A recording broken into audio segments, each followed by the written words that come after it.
The opportunities here are immense, but the dangers are also immense. And I have been working on this, as I've said, since the late 1980s. I'll tell you that originally, when we started this race, there was not as much conversation from my colleagues about this issue. Partly because when you poll people, it often does not show up initially as an immediate concern, but it is a deep concern in most people's lives as they look ahead. And it should be, because we saw what happened in the flooding, and we also can see what an enormous economic opportunity that we have. Now, let's just point out how drastic this is. We have an Interior Department Secretary who has opened up all of our reserves to drilling, and who will sign contracts that will be very hard to break everywhere, every part of our waters, north, south, east, west. That's extremely dangerous and foolish because it drags us backwards. We have the opportunity to create the greatest offshore wind collection in anywhere in the United States. Some people have said it could be the Saudi Arabia of wind. And I agree, biomass is not the way to go, because even though it's, quote, renewable, it creates pollution, it is not a great source. But overall, we need to have the courage to wake up and address this with urgency, and to demand from our legislature that they move forward on many, many good ideas that have come up there. But mostly, we need to replace this governor who is coddling Trump, not standing up to his many, many different actions, which I hope we have a little more time to talk about. But this is a moment of truth in the history of the United States. And we need you to, I'm glad there were 11 questions, because it shows that people are passionate about this, that they care about this. And if you want someone who understands this inside and out, who has already committed more than 30 years of his career, I hope that you'll consider supporting me so we can work together to make decisive structural change. Thank you. And Mr. Gonzalez?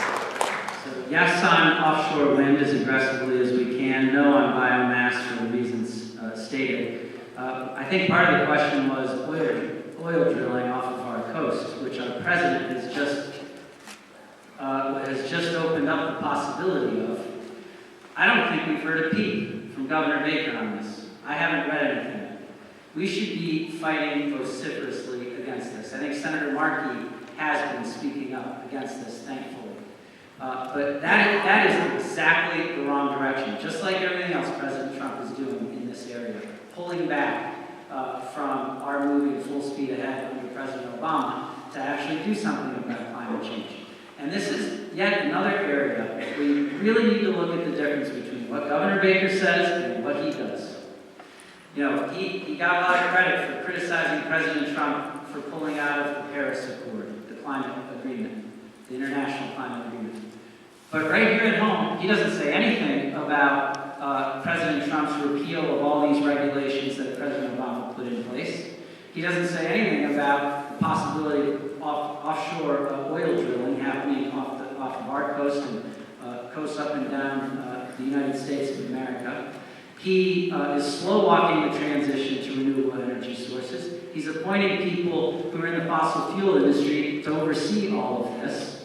My understanding is he had the opportunity, we've got this regional greenhouse gas initiative that's been in place for a number of years. It's been very successful in reducing emissions from power plants. Transportation now is the biggest emitting sector. My understanding is that a number of our states in this region wanted to form a pact to work together to take a similar approach to addressing emissions in the transportation sector, and Governor Baker wouldn't sign on to that. We need leadership. This is one of many examples where we have a governor who is way too satisfied with the status quo. We have big challenges we need to take on, like climate change, and we need governors to do that. That's time. Mr. Massey, are you willing to go beyond color blindness and talk openly about race and racial justice? How will you help eliminate the disproportionate burdens borne by people of color with regard to criminal justice, education, and employment in Massachusetts? As I've mentioned, I have been committed to working on racial justice from early in my adulthood. I trace this partly because of my own experience of being excluded on the basis of my appearance as a boy with leg braces. I'm not saying that's comparable in any direct form to the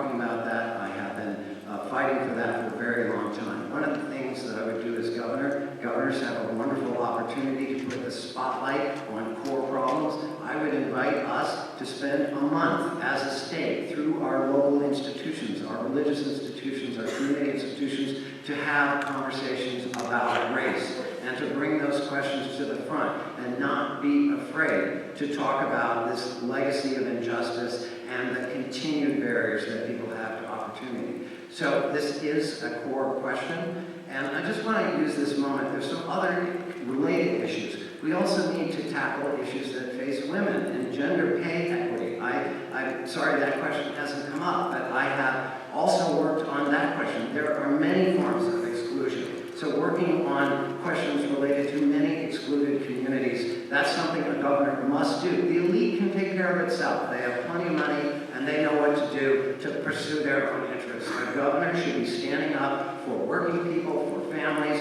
for people who have been systematically included, and that means having a close personal commitment and a willingness, the political courage to bring this up relentlessly. And I believe that that's something that we all need and we agree with, and something that remains to be done that I would do as governor. Thank you.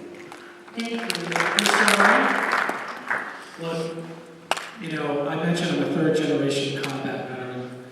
My grandfather was a veteran of the Battle of the Bulge, World War II. He came home to a segregated city and was not able to take advantage of the suburban household purchases that many of the white GAs came home. My dad came home from Korea and went down south and faced Jim Crow laws, risked his life. We have made a tremendous amount of progress. I know that, but we have a long way to go.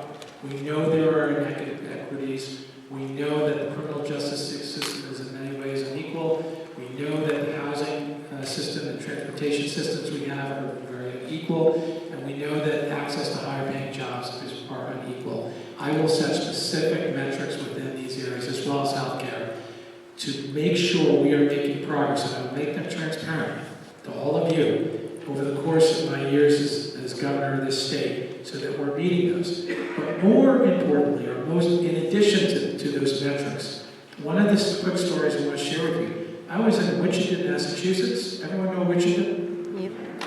This is a tough town. It's been hit by a changing economy. I visited there. The owner of the Hometown Diner, sat with him. This is a city, a town that is white. I've heard the stories of opiate addiction, I heard stories of lack of job opportunity. Then I'm at Dudley Square in Roxbury a week later. Black audience hearing the same thing. I told both of these audiences, we need to work together. We need to work together. The folks in Dudley, then I was out in Western Massachusetts and hearing the same stories and then in the Cape. I pledge to you, I will bring the people of this state together so we can face this together and make sure we're all held accountable to making a difference, not just within the Black community, but in every community across the Commonwealth. Thank you, Mr. Lyon. Mr. Gonzalez? Racial disparities are a huge problem. They continue to be. And we have made a lot of progress, but as the Globe Spotlight series pointed out, we all know, not just Bob, but all of us know that they continue to exist. But the Spotlight series was very powerful in terms of a number of specific examples recently and facts and data that they did a lot of research to pull out, which really demonstrates what I think in a very powerful way we all know, which is we have a long way to go. And we have been tolerating as a society and a culture something that we should not be. And that we need a conscious, focused effort to address. And there are a number of different areas where the racial disparities are manifested, some of which were mentioned in the question. One I want to speak to, which is our criminal justice system, where there are huge disparities, racial disparities on the impacts of our criminal justice system over the last few decades on people of color.